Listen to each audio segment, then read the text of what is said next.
कालच्या भागामध्ये आपण जोडाक्षरांविषयी माहिती पाहिली आणि काही सराव प्रश्न आपण काल बघितले होते.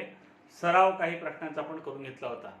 जोडाक्षरामधला थोडासा भाग जो राहिलेला भाग होता तो आज आपण पूर्ण करूया जोडाक्षरामधला, आणि काही सरावाचे प्रश्न आपण त्या बाबतीत घेऊया.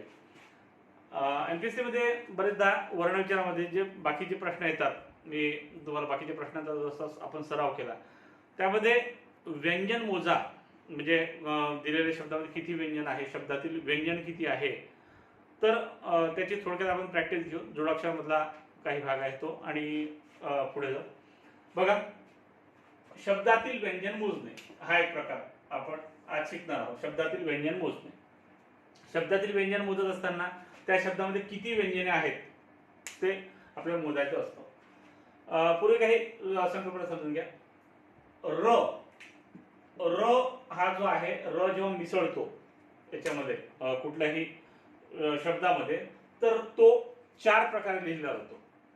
एकदा एमपीएससी प्रश्न विचारलेला आहे की र किती प्रकारे लिहिला जातो जोडून, तर तो 4 प्रकारे लिहिला जातो. 4 प्रकारे असे प्रकार आहेत: चक्र, ड्रम, जसा इथे काय केलं आहे पहा, चक्र. अजून याला अजून कसं म्हणता येईल, प्रकार, बरोबर.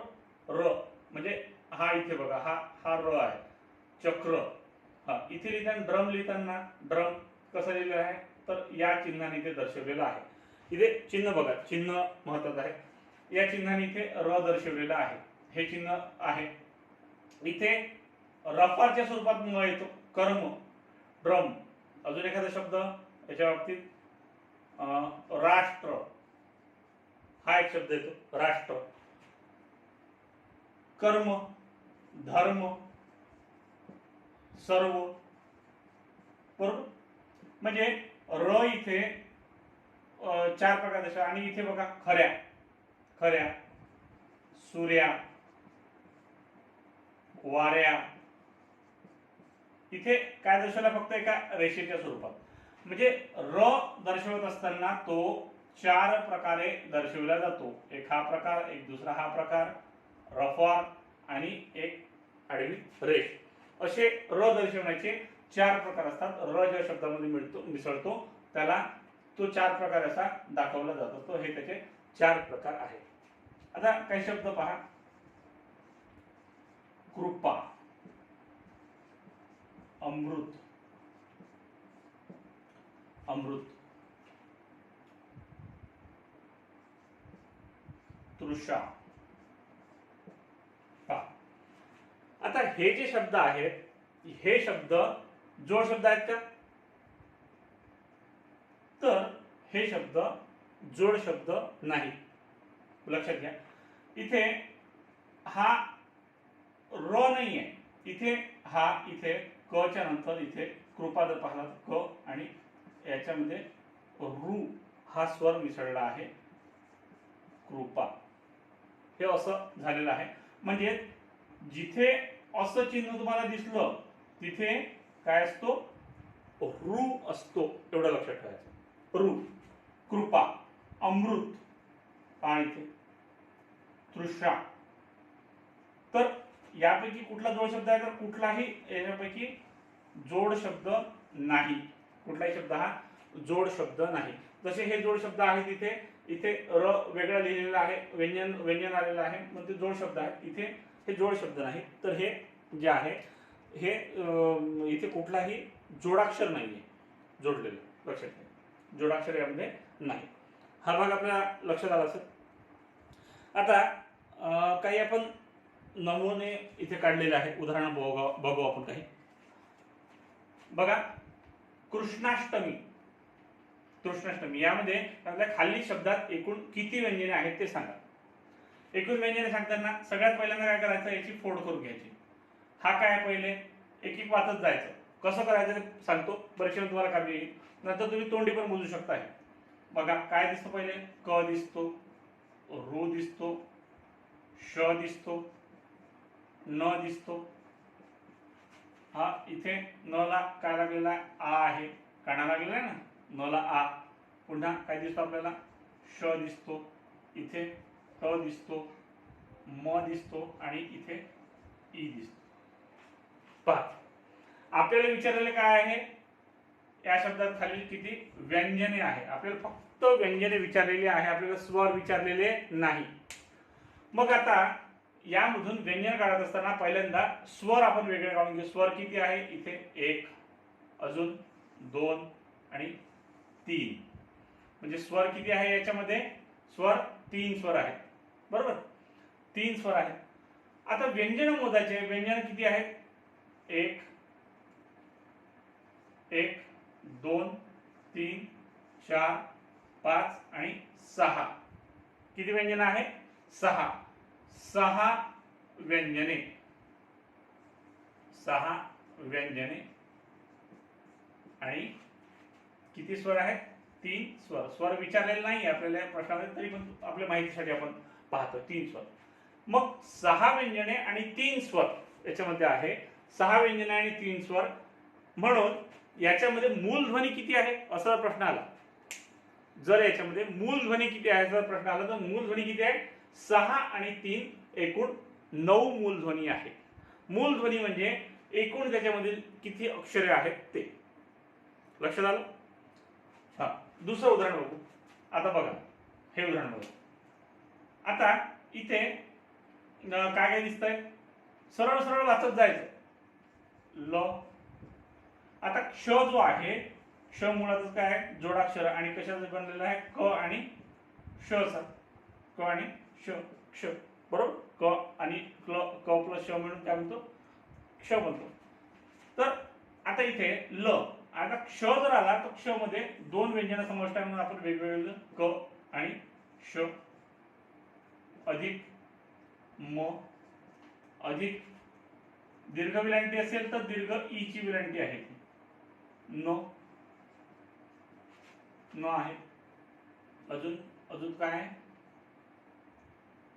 र आहे. र ला काना आहे, आ आहे, य आहे आणि न आहे. आता याच्यामध्ये व्यंजने किती आहेत बघा, 1 2 3 4 5 6 7 आणि 8. किती आहेत, 8 व्यंजन याच्यामध्ये एकूण आहेत. ही 8 व्यंजन आहेत. लक्षात आला हा प्रश्न.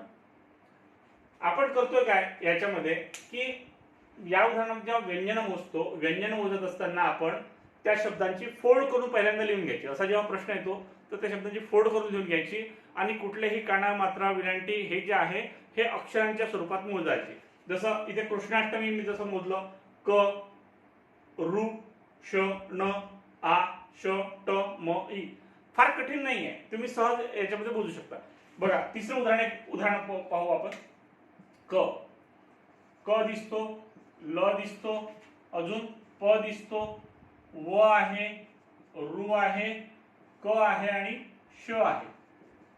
सांगा मग याच्यामधून काय बघायचं आपल्याला, फक्त हा स्वर, एकच स्वर आहे याच्यामध्ये.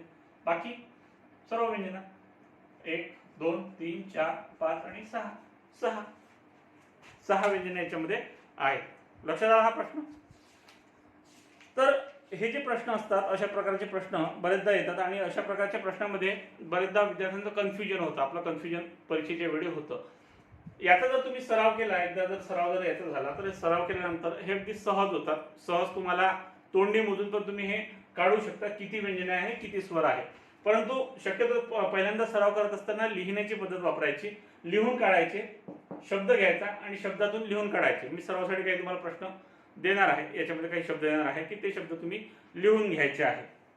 मी काही शब्द तुम्हाला सरावासाठी देतो. इथे सरावासाठी जे शब्द देतो ते शब्द तुम्ही लिहायचे आहे आणि त्याच्यावरून तुम्ही तयार करायचे, व्यंजने मोजायची. त्यामधली व्यंजने तुम्हाला मोजायची आहे.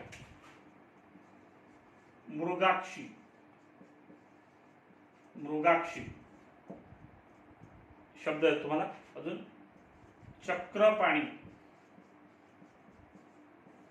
चक्रपाणी. आणखी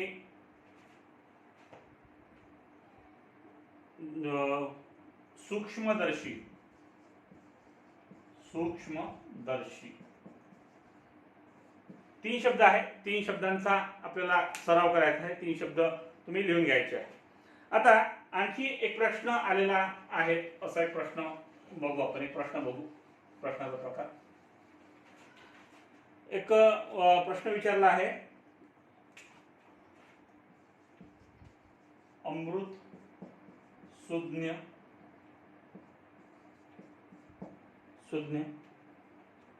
क्रम गृह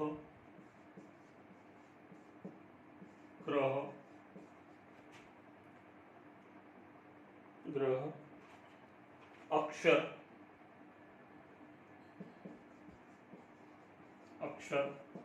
क्षण आणि ऋषी. याच्यामध्ये विचारलेलं आहे आपल्याला की याच्यामध्ये किती जोडाक्षर किती आहे, जोडाक्षर ते सांगायचे आहे. आता किती जोडाक्षर आहे याच्यामध्ये बघा, जोडाक्षर हे जोडाक्षर आहे का, आता आपण बघितलं इथे काय रू आहे, जोडाक्षर इथे आहे 1 2 3, इथे काय सुटलं रू आहे, बरोबर. रू जिथे असतो तिथे आपण ते जोडाक्षर धरत नाही. क्ष आहे म्हणजे जोडाक्षर आहे 1 2 3 4, आणि इथे क्षण, इथे पण क्ष आहे. क्ष आला म्हणजे क आणि श आला, बरोबर बरोबर. म्हणून क्ष आणि ज्ञ ह्या पण आपल्याला माहिती आहे की जोडाक्षर आहे. इथे ज्ञ आहे, इथे क्ष आहे, म्हणून आपण काय घेतलं ते जोडाक्षर आहे. आणि ऋषी हे जोडाक्षर आहे का, नाही. तर इथे किती जोडाक्षर आहेत एकूण, 1 2 3 4 आणि 5. तर जोडाक्षरे लिहिताना, जोडाक्षरे ओळखताना आपण लक्षात ठेवायचं, रूच्या बाबतीत एकदा आपला कन्सेप्ट क्लिअर झाला की जोडाक्षर ओळखणं फारसं कठीण नाहीये. रचे प्रकार मी जे तुम्हाला सांगितले ते. तर जोडाक्षरांवर आधारित अशा प्रकारे प्रश्न येतात, आणि हे व्यंजन मोजण्याचा प्रश्न बरेचदा असतो, बरेचदा परीक्षेमध्ये व्यंजन मोजण्याचा प्रश्न असतो. त्यामुळे मी वेगळ्या याच्यामध्ये तुम्हाला व्यंजन मोजण्याचा हा सराव व्हावा म्हणून एक थोडक्यात आपण हा घटक घेतला. यानंतर आपण पुढील घटक सुरू करणार आहोत, नवीन घटक. हा घटक आपल्याला समजला असेल, 3 प्रश्नांचा आपण सराव करायचा घरी, 3 शब्दांचा ज्या आहे व्यंजने मोजायची आहे ह्याच्यामधले. आता नवीन घटक याच्यानंतर सुरू करणार आहोत आपण. आपला पुढचा घटक आहे संधी. ठीक आहे, तर आता तुम्ही ही माहिती आधी लिहून घ्या.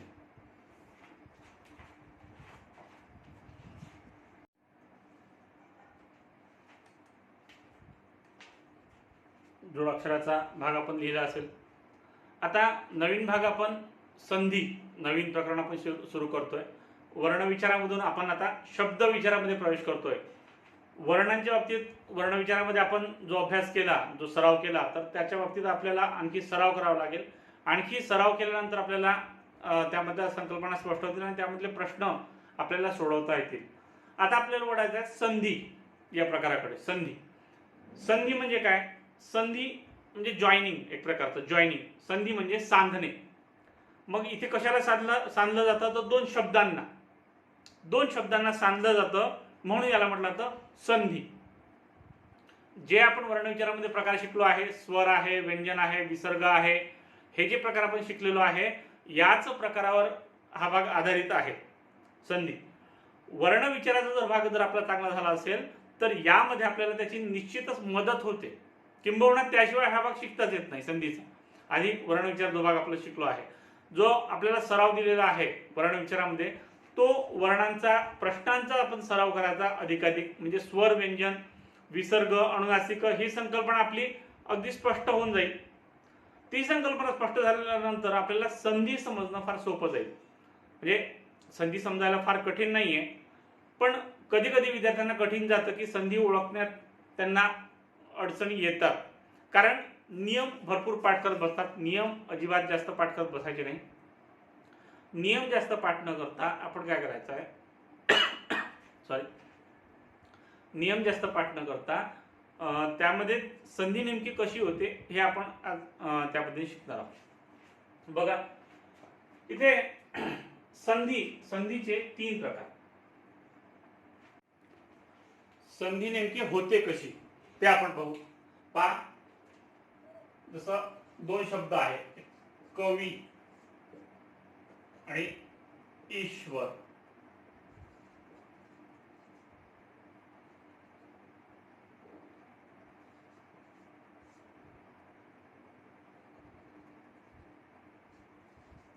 कवी आणि ईश्वर.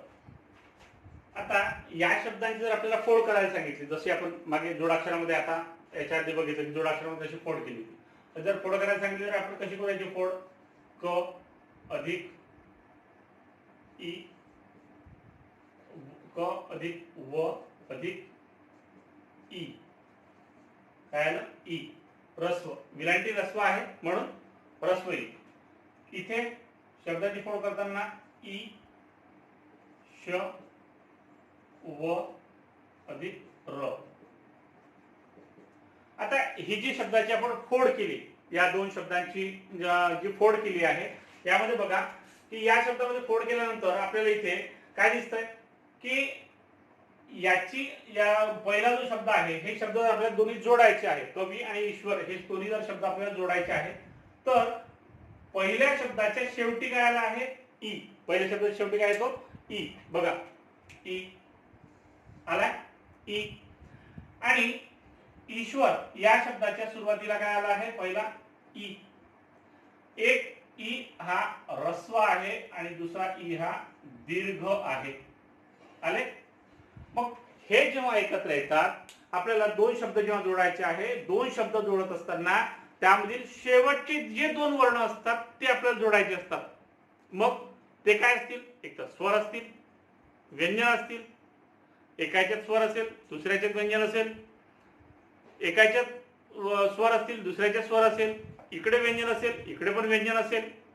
किंवा विसर्ग असेल आणि स्वर असेल किंवा व्यंजन असेल.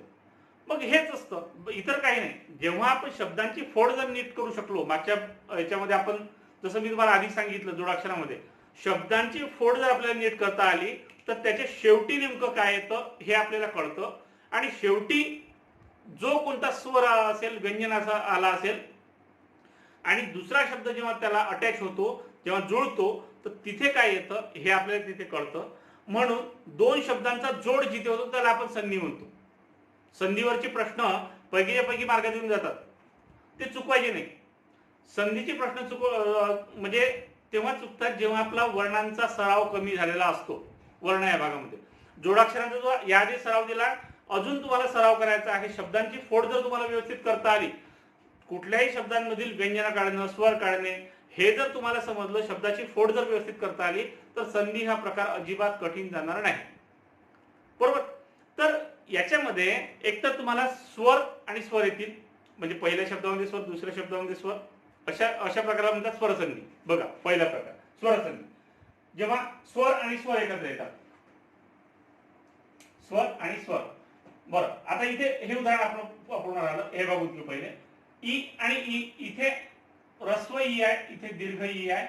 जेव्हा असं येतं म्हणजे ह्रस्व आणि दीर्घ यांचा मिलाप जेव्हा होतो, तर यापैकी एक दीर्घ ई याच्यापासून तयार होतो. म्हणजे त्याची संधी होत असताना, जोड होत असताना फक्त हा ई म्हणजे हा ह्रस्व ई त्याच्यामध्ये मिसळून जातो आणि फक्त दीर्घ त्याचा दीर्घ ई तिथे राहतो. मग असं अ आणि आ च्या बाबतीत पण होतं.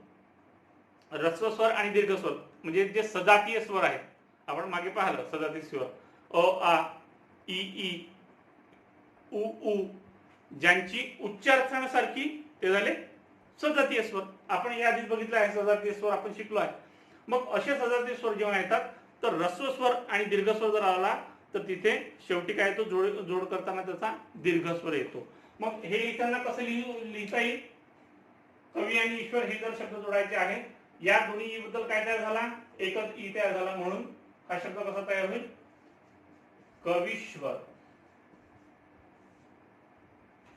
कवीश्वर अशा प्रकारे हा शब्द लिहिला जाईल. बघा, इथे जेव्हा संधी झाली, इथे ह्रस्व विलांटी होती आणि इथे हा जो ई होता, यांचा दोन्ही याचा मिळून काय झाली आहे की दीर्घ विलांटी इथे देण्यात आली.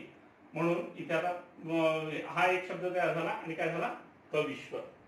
लक्षात? दोन शब्दांचा एकत्रीकरण जेव्हा होतं त्याला आपण संधी असं म्हणतो. मग संधीचे हे प्रकार आहेत: स्वरसंधी, व्यंजन संधी आणि विसर्ग संधी. जसं मी तुम्हाला आता म्हटलं, एक तर त्याच्यामध्ये स्वर येईल, स्वर आणि व्यंजन येईल, किंवा विसर्ग आणि व्यंजन किंवा स्वर येईल. त्यावरून त्याचे प्रकार पडलेले आहेत. स्वरसंधी म्हणजे निश्चितच इथे काय येईल? स्वर स्वर, इकडे पण स्वर येईल तिकडे पण स्वर येईल, दोन्ही शब्दांचा जोड करत असताना काय येतील, स्वर येतील, म्हणून यांना आपण काय म्हणतो, स्वर संधी म्हणतो. या स्वरसंधी असतात. स्वरसंधी पहा काही उदाहरण पाहू आपण स्वरसंधीमध्ये. आता सूर्य अधिक अस्त, इथे काय शेवटचा स्वर अ आहे, इथे शेवटचा स्वर अ आहे.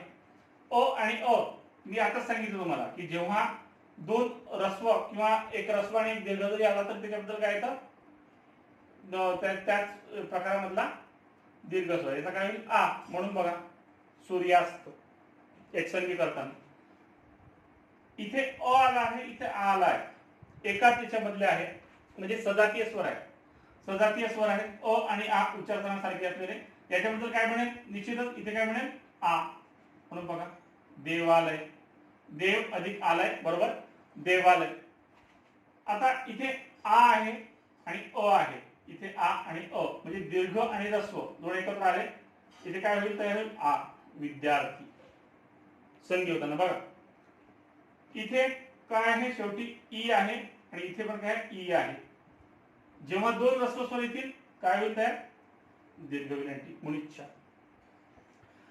या प्रकारचे जे संधी असतात म्हणजे एकाच उच्चारस्थानावर निघालेले स्वर, जसं आपण त्यांना सजातीय स्वर असं म्हणतो. तर सजातीय स्वरांमधून ज्या संधी होतात यांना काय म्हटलं जाईल, मग सजातीय संधी बरोबर. या सजातीय संधी होते. आता आणखी उदाहरण पहा इकडे, ईश्वर अधिक इच्छा, शेवटी आला आहे अ आणि इथे आला आहे ई. आता हे दोन्ही स्वर काय कसे आहेत, विजातीय स्वर आहेत.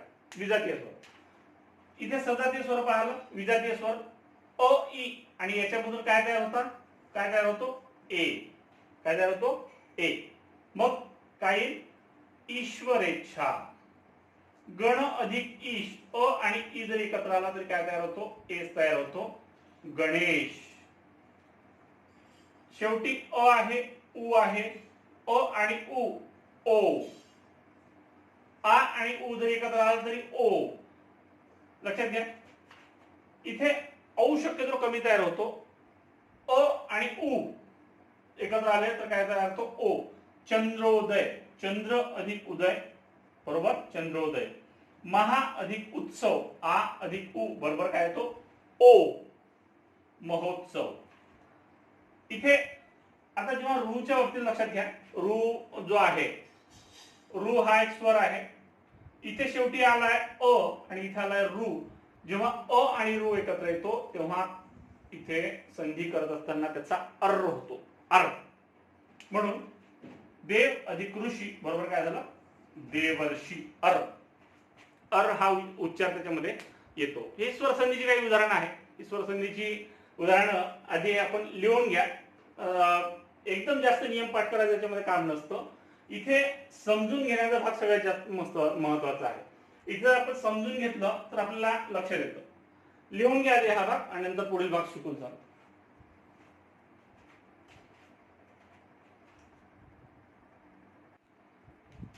बघा काही उदाहरणं आपण स्वरसंधीचे बघणार आहोत. स्वरसंधीचे काही उदाहरणं पाहू. स्वरसंधी, आता जसं सांगितलं मी तुम्हाला, जेव्हा दोन स्वर एकत्र येतात, जेव्हा दोन स्वर एकत्र येतात तेव्हा काय होतं, स्वरसंधी होते. स्वर कुठले आहेत पहिले, अ आ इ ई उ उ ए ऐ ओ, औ बरोबर. इथपर्यंत आपले हे काय आहेत, स्वर आहेत. हे स्वरसंधी. आपल्याला स्वरांची संधी इथे पाहायची आहे. उदाहरण काय पाहू, यामध्ये तुम्हाला लक्षात येईल. फार नियमांच्या डीप मध्ये इथे जायचं काम नाही. लक्षात घ्या, संधी समजून घेण्यासाठी फार मोठे नियम पुस्तकामध्ये दिसतील, त्या नियमांना घाबरून जायचं नाही. आपण इथे ज्या पद्धतीने शिकणार आहोत ही पद्धत आपली संधी शिकण्याची अत्यंत सोपी पद्धत आहे. यावरून संधी आपली शक्यतो चुकणार नाही जर नीट सराव केला तर. बघा आता उदाहरण पाहू. काय, मिष्ठ अधिक अन्न, काय आहे, सगळ्यात पहिल्यांदा फोड पाहिजे त्याची. काय आहे, सगळ्यात शेवट कशाने झालाय, अने. आणि इथे शेवट कशा, इथे सुरुवात कशाने झाली, अ. आता जेव्हा दोन ह्रस्व स्वर येतात, तुम्हाला सांगितलं, तर याच्याबद्दल काय बनणार आहे, निश्चितच आ बनणार आहे याचा. मग आता हा अ याच्यामध्ये मिसळून इथे आच्या स्वरूपात कसा बनेल, मिष्ठान्न. बघा लक्षात आलं. पुढचा बघा, फल अधिक आहार. इथे सांगा काय आहे, अ आहे अधिक इथे काय आहे, आ आहे. एकाच प्रकारचे स्वर आहेत, एक ऱ्हस्व आहे एक दीर्घ आहे, याच्याबद्दल काय बनेल, एकच त्याच्याबद्दल दीर्घ स्वर. लक्षात ठेवायचं, एक ऱ्हस्व आणि दीर्घ स्वर जेव्हा एकत्र येतात तेव्हा दीर्घ स्वर हा मोठा भाऊ असतो, हा जिंकून जातो, हा याच्यापेक्षा सुपेरियर असतो. ऱ्हस्व स्वरात तो हरवून टाकून रडेल आणि तोच जिवंत राहतो. म्हणून इथे अ आणि आ जेव्हा एकत्र येतात तेव्हा काय म्हणतो, आ. मग आता इथे कसं लिहिता येईल ना, फलाहार. बघा इकडे बघा, इथे महिला अधिक आश्रम, महिला अधिक आश्रम. आता शेवट काय आहे, आ अधिक आ, बरोबर काय येईल, आ. ऱ्हस्व दीर्घ जर आला तरी दीर्घ, दीर्घ दीर्घ झाले तरी दीर्घ, दोन्ही ऱ्हस्व जरी आले तरी दीर्घ. बघा दोन्ही ऱ्हस्व जरी आले तरी दीर्घ, ऱ्हस्व दीर्घ जरी आला तरी दीर्घ, आणि दोन्ही दीर्घ जरी आले तरी काय होईल, दीर्घ. म्हणजे विजेता इथे दीर्घ स्वरात आहे, बरोबर. मग जेव्हा याची जोड होईल तेव्हा कसं होईल, महिलाश्रम. इथे सांगा, ई अधिक ई, सारखंच उदाहरण आहे, दोन्हीही ऱ्हस्व स्वर आहे, साहजिकच त्याबद्दल काही त्याच वर्गातला दीर्घ स्वर येईल. मग काय होईल, हे कविच्छा.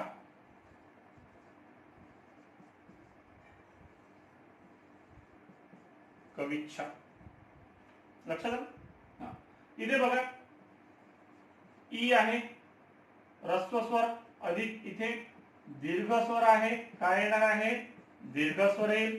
काय बनेल इथे, गिरीश.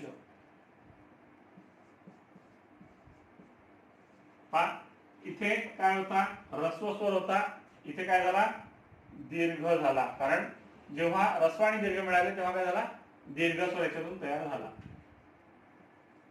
ई आहे अधिक ई आहे, काय बनेल, साहजिकच ईज बनेल, म्हणजे दीर्घ स्वर. दोन्ही दीर्घ जरी आले, मी मागाचे उदाहरण जर सांगितलं, दोन्ही ऱ्हस्व जरी आले तरी दीर्घ म्हणतो, एक ऱ्हस्व एक दीर्घ असला तरी दीर्घ म्हणतो, आणि दोन्ही दीर्घ असले तरी दीर्घच बनतो. कसं होईल, रवींद्र. बघा लक्षात आलं. इथे बघा, उ अधिक काय, उ, उ आणि उ, काय झाला याच्यातून काय निर्माण होईल, उ. गुरुपदेश अशी याची संधी होईल. आ अधिक ई, हे फक्त एक लक्षात ठेवायचं तुम्हाला. आता बरेचदा काय वाटतं आपल्याला, आ आणि ई, अ आणि ई, अ आणि ईच्या बाबतीत आपण एच म्हणतो, पण आ आणि ईच्या बाबतीत बऱ्याच जणांना कन्फ्युजन होतं की त्यामध्ये त्याचा ऐ होत असेल. पण इथे लक्षात ठेवायचं की आ आणि ई एकत्र येतो तेव्हा त्याचा एच होतो, म्हणजे संधी करताना. मग रमा अधिक ईश, आ आणि ई एकत्र आले तर याचा काय झाला, ए, म्हणजे रमेश.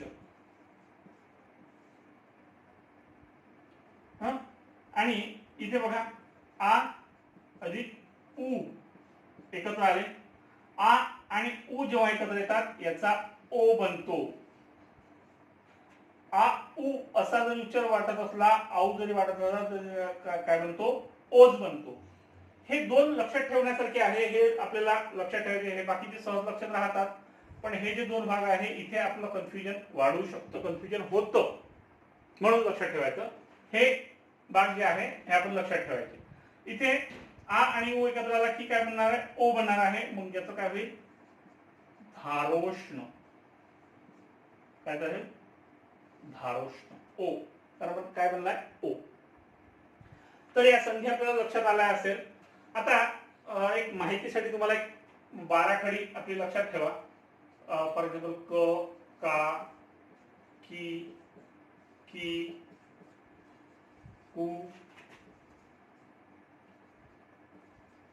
कु, के, कै, को, कौ, कम आणि कहा. ही बाराखडी आपण लिहिली. ही चिन्हांच्या स्वरूपात आपल्याला माहित असली पाहिजे. बरेचदा काय होतं की यामुळे सुद्धा कन्फ्युजन होतं. त्यासाठी आपल्या माहितीसाठी लिहून देतोय मी.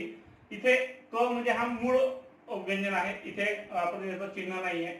इथे हा काय आपला आ आहे. आ काय मिसळला क मध्ये आ मिसळला आहे.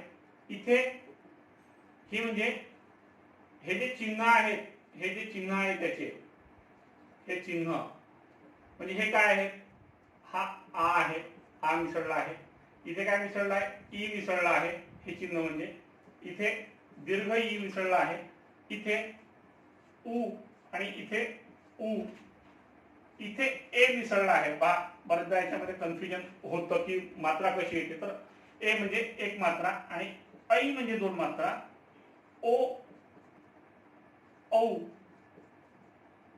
अनुस्वार आपला अंग आणि विसर्ग आ. हे चिन्ह कसे येतात ना हे लक्षात ठेवायचं. याच्यामुळे काय होतं की याच्यामुळे तुमचं कन्फ्युजन होणार नाही. जसं एच्या बाबतीत बरंचसं कन्फ्युजन बऱ्याच जणांचं होतं. तर एच्या बाबतीत कन्फ्युजन होणार नाही की इथे मात्रा कशी येते.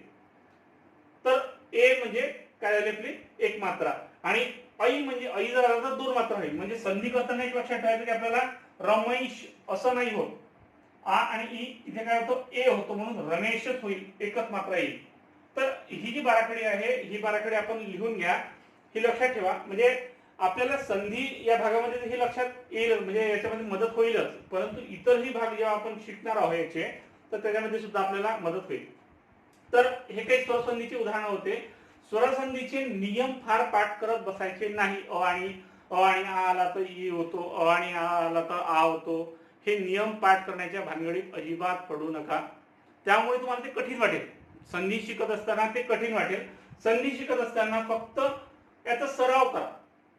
सराव आणि महत्वाचे लक्षात ठेवण्यासारखे आहे. पहा जेव्हा रसरस येतात तेव्हा दीर्घ होतो. हे एक सत्य आहे. याच्यामधलं एक कन्फ्युजन याच्यामधलं काढून घ्या. आणि इथे फक्त आ आणि ई जेव्हा ए हे एकदा तुमचं स्पष्ट झालं ही संकल्पना आ आणि उ म्हणजे ओ होतो. हे संकल्पना अशा जर स्पष्ट झाल्या तर इथे काही फरक पडत नाही. आणखी एक रूच्या बाबतीत तुम्हाला सांगितलं. रूच्या बाबतीत काय होतं अर आधी सांगितलं की रू जेव्हा येतो म्हणजे कुठलाही स्वर अ अधिक रू जर आला एकत्र तर काय होईल अर असं अर तयार होतो. फक्त हा एक थोडा वेगळा आहे. फक्त तसं तो लक्षात राहतो रूच्या बाबतीत. स्वरसंधीच्या बाबतीत हे उदाहरण आपण व्यवस्थित लिहून घ्या आणि या अशा प्रकारच्या उदाहरणांचा आपण सराव करायचा आहे. हे फोड लक्षात ठेवायचे. पाठ करत बसायचं नाही. व्याकरणाच्या बाबतीत लक्षात ठेवा की काही घटक जो आहे फार मोजका भाग आहे की जो आपल्याला फक्त पाठ ठेवावा लागतो. बराचसा भाग हा लॉजिकने याच्यामध्ये सुटतो आणि त्याच्यामुळे लॉजिक इथे लावता आला पाहिजे आपल्याला. त्याच्यावर फोकस आपल्याला करायचा आहे. पाठ करण्यामागे एनर्जी वेस्ट करण्यापेक्षा जास्तीत जास्त सराव या भागामध्ये महत्त्वाचा आहे. जेवढा आपला सराव होईल तेवढे आपले प्रश्न जास्तीत जास्त सॉल्व्ह करता येतील. तर स्वरसंधीचा भाग आज आपण बघितला. स्वरसंधीचा भाग याचे काही उदाहरणं पण आपण बघितले. उदाहरण एक्सप्लेन केले. नेक्स्ट भागामध्ये आपल्याला व्यंजन संधी बघायची आहे. तर व्यंजन संधी आपण नेक्स्ट लेक्चरमध्ये कंटिन्यू करू. ठीक आहे. तर एवढा हा भाग आधी लिहून घ्या.